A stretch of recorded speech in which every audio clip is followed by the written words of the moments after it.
விஜய் டிவில big pass start பண்ணிட்டாங்க. Program start பண்ண சில நேரங்கள்லேயே கண்டஸ்டன்ட்டுக்குள் வாக்குவாதம் ஏற்பட்டிருக்குங்க. இந்த சீசன்ல ஆண்கள் வர்சஸ் பெண்கள் என இரு பிரிவாக தனித்தனியாக விளையாட இருக்காங்க. முதல் நாளே ஒரு டாஸ்க் கொடுத்து போட்டியாளர்களுக்கிடையே சண்டையை மூட்டி விட்டிருக்காங்க பிக் பாஸ்.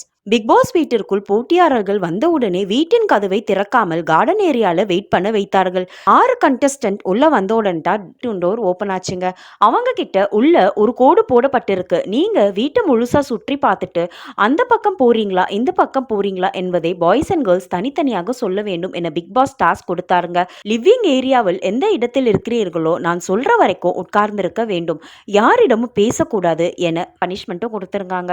ரவீந்திரன் ஆண்கள் அணியில் இருக்கும் நிலையில் தன்னால் குறைவான இடத்திற்கு இருக்க முடியாது என்பதற்காக ஆண்கள் அணியில் தங்களுக்கு பிறகு வருபவர்களும் கஷ்டப்படக்கூடாது என பெண்களிடம் வாதித்து கொண்டிருக்கிறார்கள். ரவீந்தர் ஃபயர் மூட்ல இருக்காங்க நினைக்கிறீங்களோ? இதை லைக் பண்ணிட்டு சப்ஸ்கிரைப் பண்ணுங்க. தேங்க்யூ.